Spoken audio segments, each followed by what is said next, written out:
You know, I know how you feel about Chomsky.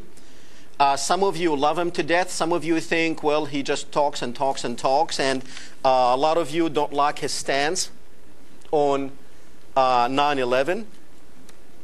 I know some of you want him to be forceful about the Israeli issue with 9/11.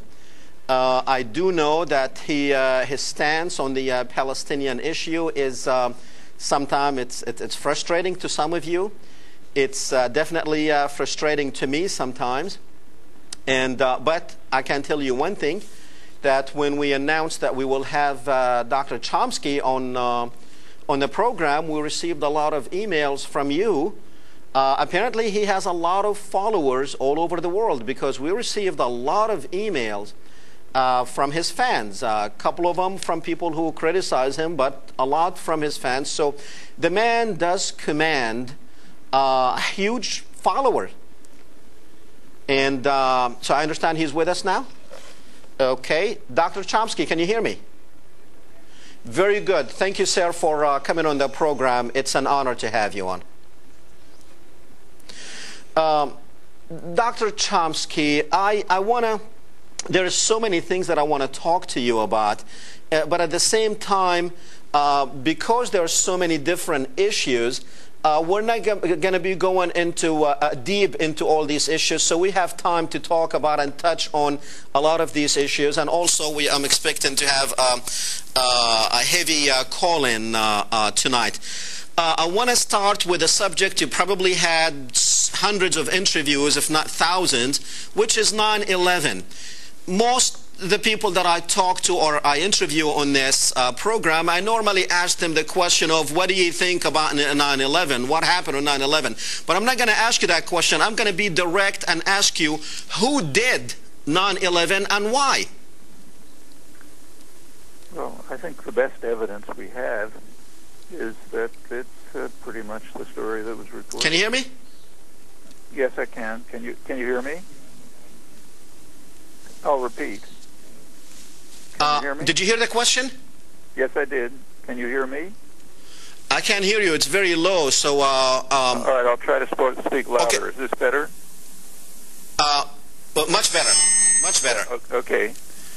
I think the best evidence that we have is that the story that was reported is basically correct. Airlines, there were hijackers. Their identities are more or less known. They hit the World Trade Center. One of them hit the Pentagon. One of the planes was stopped and downed in Pennsylvania. And there's no real evidence to suggest that that's wrong. So are you saying that you are with the notion that an airplane hit the Pentagon? Yeah, I think the evidence supports that. Okay. And you are also with the same notion that the Twin Towers were destroyed due to these two airplanes hitting them? As far as we know, there's no evidence to the contrary. No credible evidence to the contrary. I mean, if there were evidence, there's an easy way to determine whether there is persuasive evidence to the contrary. There are thousands of highly qualified civil and mechanical engineers and graduate schools of engineering all over the country. Those who think there's physical evidence to the contrary can find plenty of people with appropriate credentials to consult with, and if they can be convinced, I'm sure they would have no problem in publishing papers in serious journals, putting forth the evidence before the scientific community. Well, to my knowledge, that hasn't happened, so it's impossible to proceed. What about the... now, one thing, why do you think the government is not coming out and showing us the videotapes from the Pentagon? I mean, they put out one said this is the evidence, but you really couldn't see anything. So why aren't they coming and saying, okay, this is exactly what happened, so stop all these conspiracy theories? Why they're not doing that? Well, I suspect that part of the reason is that they don't mind the conspiracy theories very much. In fact, they get quite tolerant treatment. And I can only speculate here, but I suspect that the reason may be that they regard this as helpful to them, since there's a huge amount of energy and effort being directed into efforts to determine what's called 9/11 truth initiatives and so on. And that huge amount of effort is diverted away, necessarily, from inquiry, protest, and action concerning much worse crimes of the administration, far worse, against Americans as well. So, from their point of view, it may not be a bad thing. Actually, I'm only speculating about their reasons. A way to determine their reasons would be to organize a congressional inquiry. There are congressmen who would be interested to investigate what is being withheld and why. Incidentally, it's perfectly standard for the governments, any government, to try to withhold information from its own population. Anyone who's looked at the declassified record, as I have and others have, know that most of what appears there is an effort is not to protect national security. It's to protect the security of governments from their own populations, which they typically regard as a kind of an enemy. They don't want the population to know what they're doing. So withholding evidence is not unusual, but there are ways to proceed to bring it into the public. The easiest would be a congressional inquiry.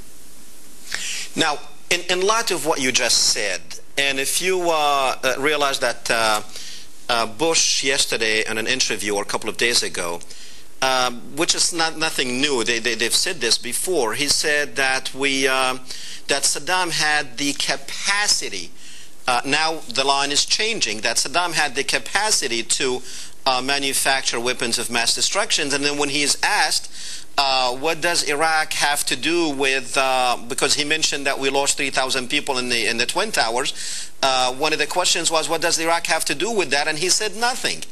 So, correct. You know, correct. It has absolutely nothing to do with it.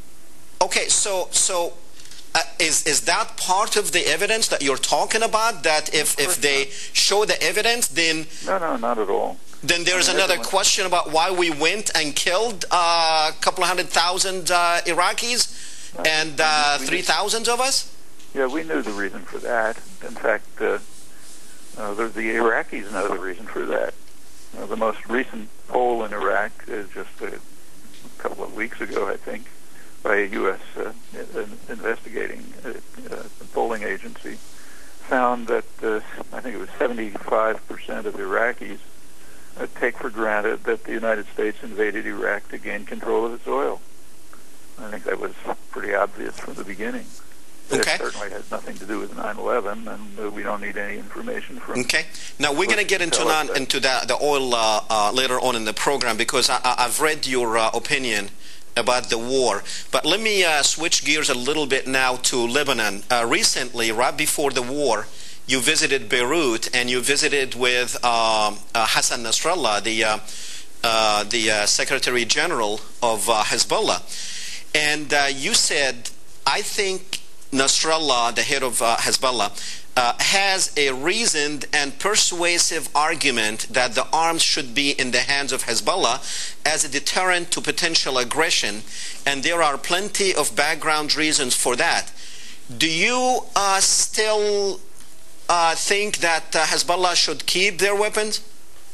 Well, I didn't say they should keep their weapons. I said they have a reasoned argument for it.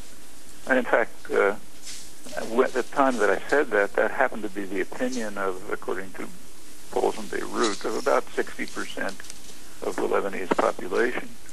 By now, that has risen to about 87% of the Lebanese population, who accept now the, as a result of what's happened, the Hezbollah argument that this is the only possible deterrent to an Israeli invasion. I mean, it'd be very nice to find another. I mean, there are two questions here. One is whether Lebanon has a right to have a deterrent against an Israeli invasion, and to be precise, we ought to say a U.S.-Israeli invasion. 90% of Lebanese regard the invasion that way, and they're correct, so let's be accurate. So the first question is, does Lebanon have a right to a deterrent against a U.S.-Israeli invasion? And remember that this invasion in July is the fifth one in the past 30 years, none of them with credible pretext. So the first question is, do they or does anyone have a right to deter a U.S. or U.S.-Israeli invasion? Well, of course, in elite circles in the United States and Israel, they'll say no, nobody has a right to deter our efforts. But if we don't accept that, and of course the traditional victims don't accept it, then comes the next question. What should the deterrent be? Well, I did visit Nassralla, but I also visited many others, including his strongest opponents. In fact, I spent more time with them, and many others. And I was interested, so I asked them what their opinion is, and nobody has an answer. In fact, there was a national dialogue shortly after I left, before the invasion, which was concerned with this issue, and it reached no outcome.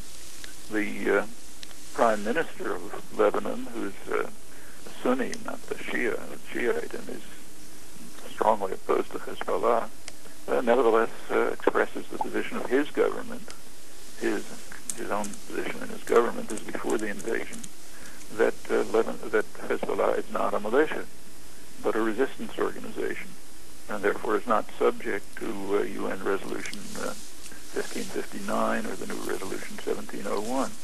Well, that's their opinion. It's their country. They have a right to decide whether they need a deterrent to U.S.-Israeli invasion and what that deterrent ought to be. Okay. I'll tell you what, we have some people waiting to talk to you, so let me go to the phones and we'll come back and discuss other subjects. Tony on one. Go ahead, Tony. Yes, Dr. Chomsky. Can you hear me? Yes, you can. Go ahead. Dr. Chomsky, I've read many of your books, and they're absolutely fascinating, but I have a general question, and I'd like you to address it. I read a 2004 paper that Robert Bork had delivered to an international body on human rights. And what disturbed me in the paper was the suggestion by Bork that individuals did not have universal fundamental rights. And he questioned whether or not this particular viewpoint was not the source of most of the troubles in the world. The question is this. It seems to me that by using this concept of terrorism, that most of the governments of the world are on a course of international authoritarianism that has as its objective to minimize and for all practical purposes, do away with dissent with every government. As a consequence of which only rights that individuals will have will be government rights. Okay, ask the question, Tony. Could you repeat? Well, that's the question. Okay, very good. Doctor? I'm sorry, I just couldn't hear. I think the connection is not great. No, go ahead. We can hear you. Yeah, but I couldn't hear the question. Only 2 words. Could you repeat it to me? He's off. No, but could you tell me roughly what it was? Tell you the truth, I was hoping that he will ask the question, but he was talking about, I don't know, Tony, call back. Okay, I'll tell you what, let's move to something else. Now, do you think methods like unions or joining together under the system is useless today? And what I'm talking about is like government joining together under the one system. You know, perhaps the only option left is to create your own independent and self-reliant system, like what Hezbollah has done. And to fight for their system, and they succeeded where others have failed. Do you think that people should be looking for what is going to work for them? Do you think we will see this more and more in the world? Things like Hizbullah, we will see that people will take matters in their own hands instead of being on with the same system? Well, I think we should... there's a reason why organizations like Hezbollah and Hamas and others have developed, and it's well understood. So one of the leading, most respected journalists in the Middle East, Rami Khouri, is the editor of the Lebanon Daily Star, before the invasion, pointed out that the Arab states have failed.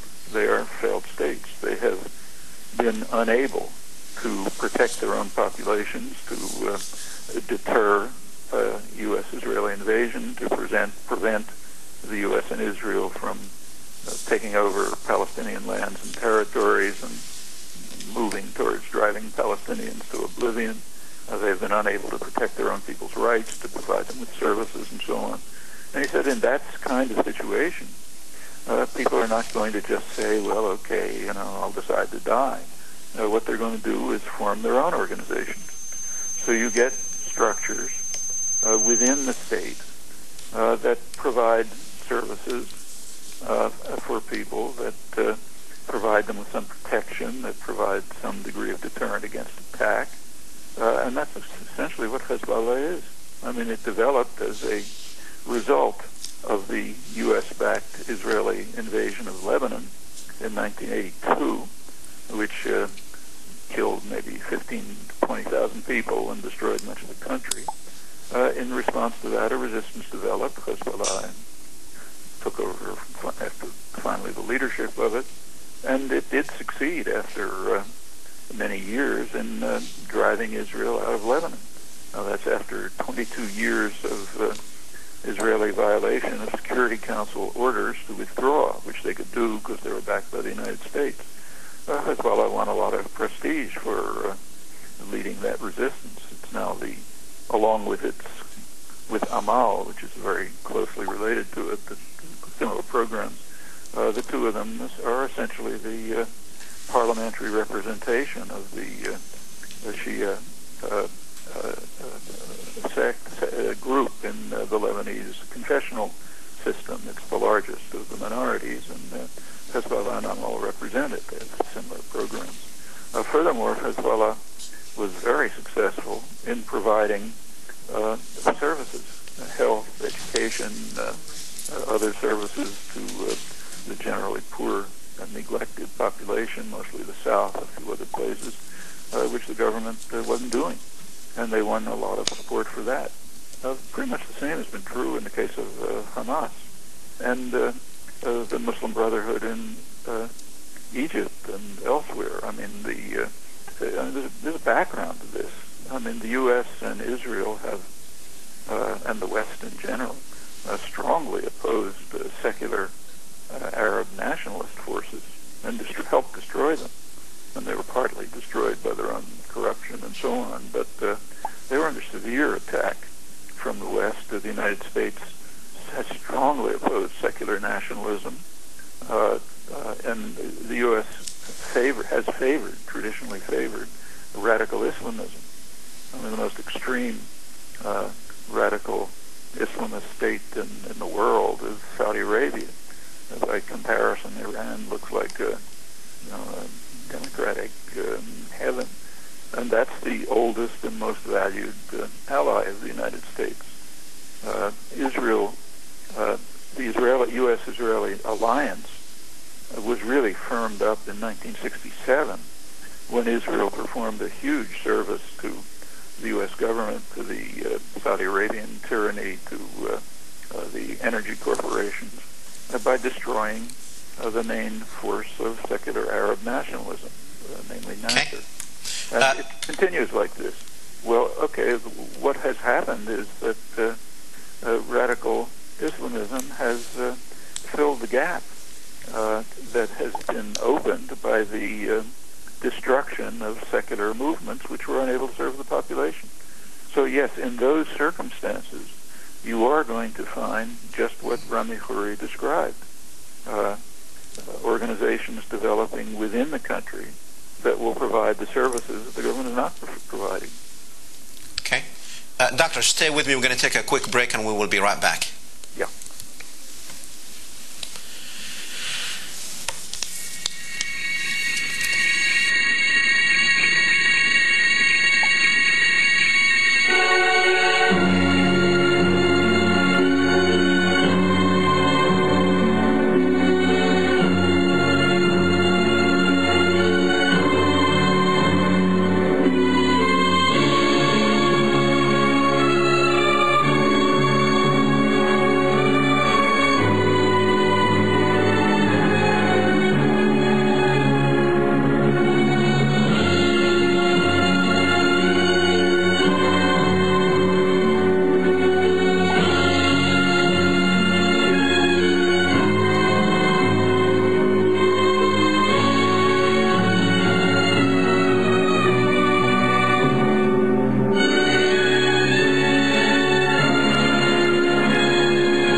Welcome back to the program, ladies and gentlemen. We are speaking with Dr. Noam Chomsky.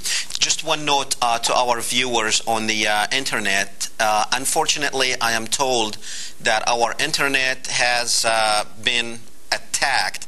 So a lot of you may not be able to see us. We are trying to work on it, but I'm told that it has been attacked. But we will have the show. Now, those of you who are watching us on cable, if you know anyone watching us on the internet, just tell them the show is still going. We will have a rerun on our, it's going to be on our website later on, and also will be on Google's videos. So you will see this interview again. I apologize you're not able to see it on the internet now, but I'm told that we are our site has been attacked, or our streaming has been attacked for some reason. I don't know. You're too dangerous, Doctor. Well, not that dangerous. Dr. Chomsky, can you hear me? Yes, I can. Okay. Now, I read a lot of your articles, I mean, way back when I was in college, and I was very impressed with the way you critically criticized Israel, and the way you talked and wrote about the Palestinians and their plight. And I know for a fact that you have built up a lot of credit behind your name, that you have millions, if not hundreds of millions of followers. And my question to you is, why don't you, because of what you write, why don't you take steps on the ground to help the Palestinians, such as maybe calling for a boycott of Israel, or sanctions against Israel, or divestments from Israeli corporations, something substantial on the ground? And I know a lot of people are following you and they follow what you say and write, but why aren't you calling for substantial actions to actually force the Israelis to give the Palestinians a break? Well, I am calling for years, have been calling for substantial actions that that are the most effective and important in my view, much more important than that. And those are actions right here within the United States to change the policies of the U.S. government. It's because of U.S. government policies that these things are happening. And we're responsible for what the U.S. government does. We don't live in a dictatorship. There are plenty of things wrong with the government, but it's a free country. It's open.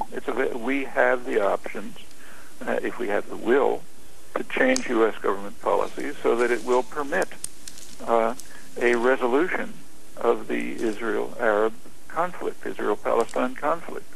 And the form of that resolution has been pretty clear for 30 years at least. There's a very broad international consensus that the major step towards resolving the problem is to establish a two-state settlement on the international border, the pre-June 1967 border, with minor and mutual adjustments to straighten out the ceasefire lines and that sort of thing.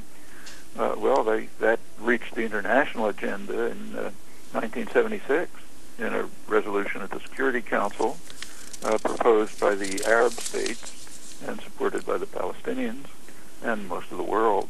But the U.S. vetoed it. And I won't run through the rest of the record, but that's pretty much the way it's been since then. In fact, right at this moment, the U.S.-Israeli alliance is dedicating considerable efforts to undermine the option permanently by carrying out programs of annexation, dismemberment, imprisonment, in fact, of little cantons in the West Bank and Gaza. That's our policy, our responsibility. When we talk about sanctions and boycotts, they should be against the United States. We're the ones who are responsible for it. And that's, I think, the substantive proposal that should be made. We can't cast the blame on someone else. If Israel will certainly do this as long as the U.S. finances it, provides the arms, supports it, gives it diplomatic support, economic support, and so on. Okay. Now, those are choices that can be made right here. Okay, let me just stop you for a second. And I know you said we need to work on changing the system here in the United States, but that is not going to happen, not in my life, not in probably for another 100 years. And I know your stance on the Israel lobby by Mearsheimer and Watt. And also, I know what you have said about Israel serves a strategic asset for the United States, and that the Israeli lobby, primarily AIPAC, is little more than a pressure group like any other trying to affect United States policy. I never seen a lobby that controls so much in any country like the Israel lobby. And you called it little more than a pressure group. Now, you know anything about Israel will be 98 senators voting for it and 420 some representatives. So changing the system from the inside, that is going to be hell to do if it's not impossible. And so what other ways can we go besides changing the system from the inside? And what do you say about, I mean, when you play down the effect of AIPAC in the politics of the United States and call it just a little more than a pressure group? Well, first of all, I didn't say that. I said it is the most effective of the lobbies. But the lobby is not AIPAC. The people who focus on AIPAC are ignoring the lobby. And I've repeatedly emphasized that. There is a lobby. The main lobby is the educated, the intellectual classes in the United States, the educated, articulate sectors in the United States, the people who write, who publish in the media, who publish in journals, who write opinions, who do most of the scholarship, who staff the think tanks and so on. Yeah, that's a really important lobby, far more important than AIPAC. And they happen to support U.S. policies towards Israel and the Palestinians. And if we look back at, I mean, AIPAC's a part of it, but it's a relatively small part. And that's important, but we can change that. We don't have to wait 100 years. You don't have to wait 100 years. You don't have to reform the U.S. system in a dramatic way to have public opinion influence policy. Those are small changes. I mean, that's happened in the past. It happens in other countries. Now, we can achieve it here. If we look back at the way in which this massive lobby was formed, influential lobby was formed, it goes back to what I was saying before. It didn't exist much. It was very minor before 1967. It became extremely significant after 1967. In fact, dominant in articulate sectors. Well, what happened in 1967? Just what I described. In 1967, Israel performed a huge service for U.S. strategic and economic interests, economic centers and strategic interests, for the energy corporations, for the military industry, for high-tech industry, for the tyrants who rule the oil producers, and that was a great service. They destroyed secular Arab nationalism, which was their main enemy, and in fact, at that point, the U.S. support for Israel solidified, and the articulate lobby took shape, and that's continued. So, a couple of years later, in 1970, Jordan was actually slaughtering Palestinians, Black September 1970, and it briefly as though Syria might intervene to protect Palestinians from being slaughtered. Well, the U.S. didn't want that, and what they were afraid that Syrian intervention might be a threat to the oil producers, who were very close allies of the United States, of course.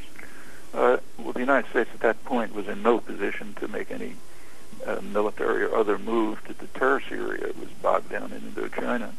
But Israel did it for us. They mobilized their air forces. They have a powerful military, thanks to U.S. support.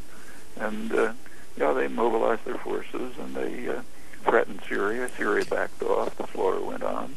That was very much welcomed by U.S. power. In fact, U.S. aid to Israel quadrupled that year. And if you look back at that time, you find that the opinions of U.S. intelligence, of analysts and others, were exactly that Israel can serve as a strategic ally of the United States, to strategic asset to help the major U.S. programs, which are concerned with controlling the energy system. In fact, the Nixon administration at that time described Israel as one of what they called the local cops on the beat. There were several states that Dr. were Chomsky, regional cops. Doctor, if you don't mind, just for sake of time, and we have a lot of people waiting. That's the lobby. But that can be changed. You don't have to reform the whole country. Okay. Just convince people that carry out the efforts that will organize people to change policy. Okay, let me ask you a question very quick, and then we'll go to the phones. Do you think the scenario, what we've seen, what Hezbollah has done to Israel, do you think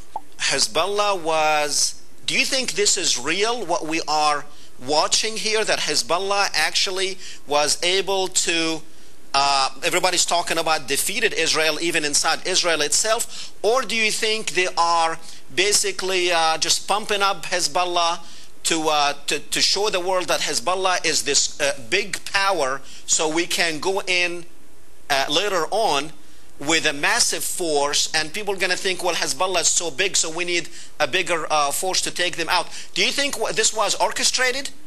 No, I don't. I think it was quite real. Okay. The overwhelming opinion in Lebanon is probably over 90% now. Hezbollah actually, for the first time, an Arab force, namely Hezbollah, held back in defeat, but held back an invasion by a very powerful army. Israeli army is a very powerful army. Very good. We're going to go to the phones. Let's go with line one. Go ahead. Very upset by this. Okay. Tony, go ahead.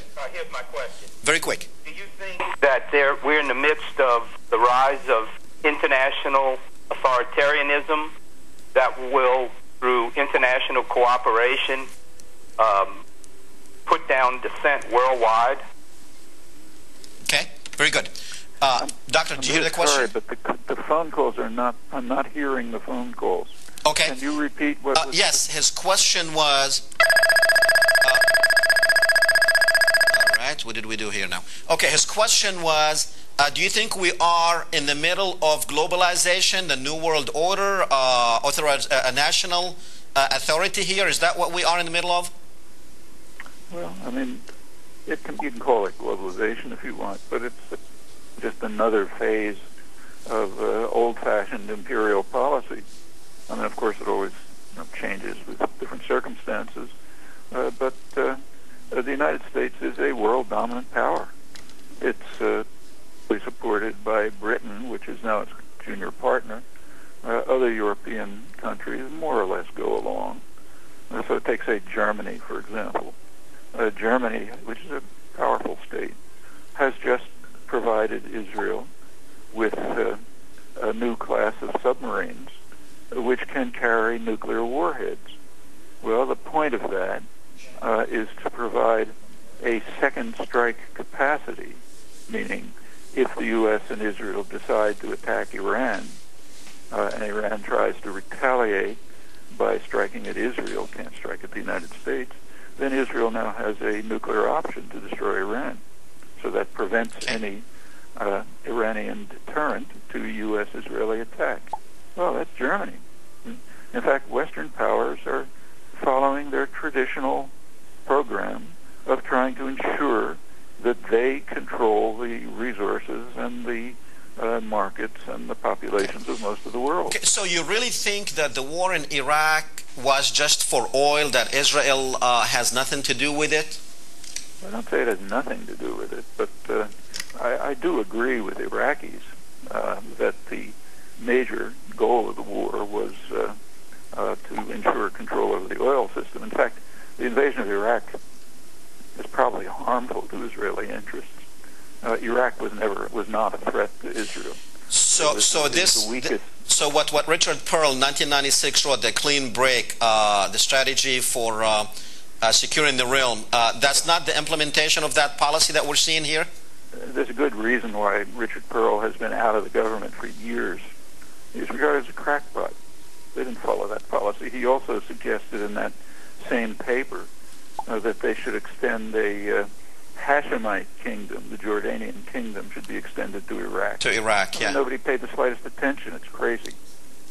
Okay. Tell you what, let's go back to the phones with James from California. Go ahead, James. Hello. Thank you, Hesham. Sure. Good evening to you. Good evening to you, Dr. Chomsky. I had a quick question and comment for Dr. Chomsky. Dr. Chomsky, I'd met you a couple of years ago when you'd done a presentation in Los Angeles. And I came up to you, and you don't ever mention this fact, but I'd mentioned the Jewish Institute for National Security Affairs to you in Ginza, and you know exactly what it was because you and I talked briefly, and you'd mentioned Jim Woolsey, who's part of it. And moments ago, you just mentioned that AIPAC wasn't a major part of the quote-unquote Israeli lobby, pro-Israel lobby in America. Well, I'd like to bring to your attention, sir, the name Morris Amatei. Morris Amatei is not only a founder of AIPAC, the American Israel Public Affairs Committee, but also founded Ginza.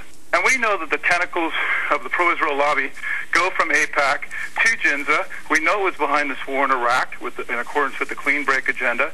And another aspect I'd like to address with you, because you're basically just the leftist side of the Zionist lobby. You said a lot of good things about what Israel does to the Palestinians to brutally oppress them, but basically many people in the know, like Jeff Blankford, an anti-Zionist Jew who's written about you as well, you're just basically the left side of the Zionist lobby. You try to focus on the energy companies as the reason for going into Iraq, and moments ago you made a comment saying that Israel did a tremendous service for us in the 1967 Six-Day War. I'd like to argue against that, sir. I'll bring up another name. Okay, James, go ahead and... no, quickly, this is very important. Yes. A gentleman by the name of Hassan, who was a mentor to bin Laden. He was displaced off his land when he was living in Jenin. No. James, hold on. Did you hear what he said, Doctor? Yeah, I just want to finish quickly. I can hear his voice, but I can't hear what he's saying. Well, I think he's having a problem hearing you, James, so I'm going to have... Can I stand by, because this is very important. I'd like to also debate against what he said about how Israel... Okay, well, hold on. Let me tell him what you said. Okay, let me tell you let me tell the doctor what you said. What James said is that he had met you before, and he apparently discussed some of this about AIPAC.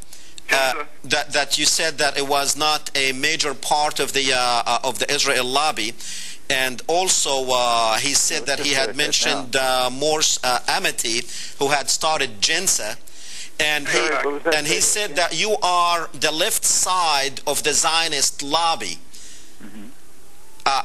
How would you answer that? I would say that it's perfect nonsense. I'm giving my opinions. If you think they're wrong, tell me why they're wrong.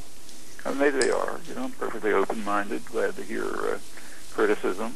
I'm expressing my interpretation of the facts the best I understand them. My understanding is pretty much what I described. Sure, AIPAC is significant, but it's part of, there's a much stronger lobby and that's the essentially the articulate intellectual community, which since 1967 has strongly supported Israeli expansion and aggression, just as it almost always supports U.S. government policy. And that happens to be U.S. government policy. Okay. James, very quick. Okay, sure. The second point I'd like to bring up is Dr. Chomsky continually trying to basically downplay the accuracy of the Mearsheimer-Walt paper on the power and influence of the pro-Israel lobby. He tries to say that Israel did such a service for us in the 1967 Six-Day War. I beg to differ with that. He said, did a service for us as far as what? Well, he says that it got rid of secular Arabism. Well, what it did is it basically got hatred against the West, particularly America, by displacing all the Palestinians off their land in the West Bank, including the mentor of bin Laden, Hassan, who was displaced out of Jenin, and it's cost us billions and billions of dollars. In the terror problem we've had leading up to 9/11 and the World Trade Center attack in 1993, you can read James Bamford's Texas War Book. Okay. So he couldn't be more wrong. Okay. Well, very good. See, I did hear that. The caller is just is making a logical error. He's confusing two different things. One is the question, what is U.S. government policy? Second is the question, is that policy to the benefit of the people of the United States? Now, I happen to think that U.S. government policy is quite often not to the benefit of the people of the United States and not intended to be to their benefit. And the same is true of other governments. But that's a separate question from what the policy is. And what the policy is, I think we see quite clearly. The U.S. government strongly was very pleased with Israel's success in destroying their main enemy, secular Arab nationalism, which was regarded as a threat because it threatened to try to use the resources of the region for its own population. And the United States and the West in general wants those resources to be used for its benefit, with a rake-off to the local tyrants. Well, that's a real conflict. That's why the U.S. has consistently opposed what's called radical nationalism, independent nationalism, not just in the Middle East, but everywhere else, in Latin America and Southeast Asia and so on. Well, you can argue that it's not a wise policy. Maybe. But the question is it the policy, and does it serve the interests of the people who essentially run the country? Well, I think the answer is that it does. Actually, let's go back to the lobby. I mean, if the lobby, if, say, AIPAC, is as important as the caller and others believe, then there's a very simple tactical conclusion that follows. If AIPAC is that important, and if it's harming the interests that the government is trying to serve, then what we should do is very simple. We should put on ties and jackets, go to the corporate headquarters of Lockheed Martin, Intel, Warren Buffett, ExxonMobil, J.P. Morgan, and so on, and just patiently explain to them that their interests are being harmed by a lobby that they can wipe out in 5 minutes in terms of political power and economic clout. Doctor, we only have a few minutes left. Why does anybody do that? We only have a few minutes left. I want to try to get some more callers on. Sarah, go ahead. Hello, Dr. Tillawi. I'd like to ask Professor Chomsky. Yes. What does he think about the repercussions of the Lebanon war on the Palestinian issue? Does he think the Israelis may have lost a sense of security by the loss of sense of invincibility and security? Or would Israel try to efface its loss by becoming more intransigent in regards to compromising occupation? Okay, thank you. I'll listen in. Thanks. Same problem, I'm afraid. I couldn't hear the words. Okay. Can you repeat? She was saying, what do you think the repercussions going to be now for the Palestinians that Israel was defeated in Lebanon? Do you think now we're going to see more of an aggressive Israel? Yeah, I think so. And remember, at least in my view, it is not Israel. I agree with the Lebanese and others that it's the U.S.-Israel, the U.S.-Israeli alliance.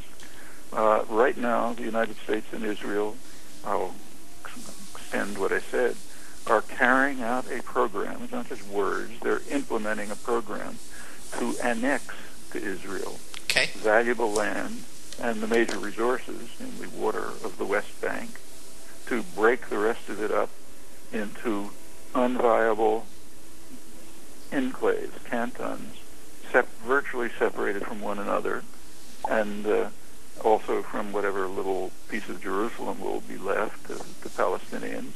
So the shrinking Palestinian lands will be broken up by infrastructure projects, other settlement, the separation wall, and so on. Okay. And the whole, what's left, will be imprisoned because Israel will be taking over the Jordan Valley. Okay. Those are the programs that you and I are paying for right now, and that Israel is implementing with the backing of the Bush administration. So, yeah, and I think those programs will intensify unless we do something about it. And we can do something about it. It's not out of our hands. All right. Doctor, we're going to be going very quickly. Dale, go ahead, Dale, very quick, 30 seconds. Yes. I just want to ask you, everybody's always talking about the oil. What does India have to do with the oil? Because I think they have the largest refineries, and all of the Arab countries have to send their oil to India. So what does India have to do with all of this? Okay, thank you. What does India have to do with oil? India? What does India have to do with oil? I'm sorry, I didn't hear it. She said, what does India have to do with oil? India? Yeah. She said something about India has the largest refineries. I really not really sure. India doesn't have the largest refineries. India is an oil importer. Oh, okay. I'll tell you what. Let's go to AJ on line 1. Go ahead, AJ. AJ, you're on. Yes, thank you. I have a question for Dr. Chomsky. Yes, very quick, 30 seconds. Okay, Dr. Chomsky, I read your book when I was in college in North Africa. It's called Gentle Grammar, and that was my first introduction to your work. My question to you is this. I'm an Arab American, and I really do feel for the Palestinians. They're my blood, my family. But there's lack of democracy in the Arab world, and there's lack of human rights. I mean, how can we proceed about changing the lives of those people oppressed by their government and by the United States policy? Very good. Very good. We're out of time. Doctor, go ahead. 30 seconds. Could you repeat the question? He said something about the lack of democracy in the Middle East. How can we improve the lives of the people there? We're like 30 seconds. How can we overcome this democracy thing? Well, we can help democracy develop by putting an end to our prevention of democracy. The U.S. has been intervening for years to prevent democracy. Okay. They can achieve Dr. Chomsky, I'm sorry, I apologize. I should not even have taken that call because we are completely out of time. I need probably 10 hours with you just to scratch the surface. Sir, I only have time to say thank you for coming on the program. Very, very pleased to be with you. Thank you. Back in 5 minutes. Yeah.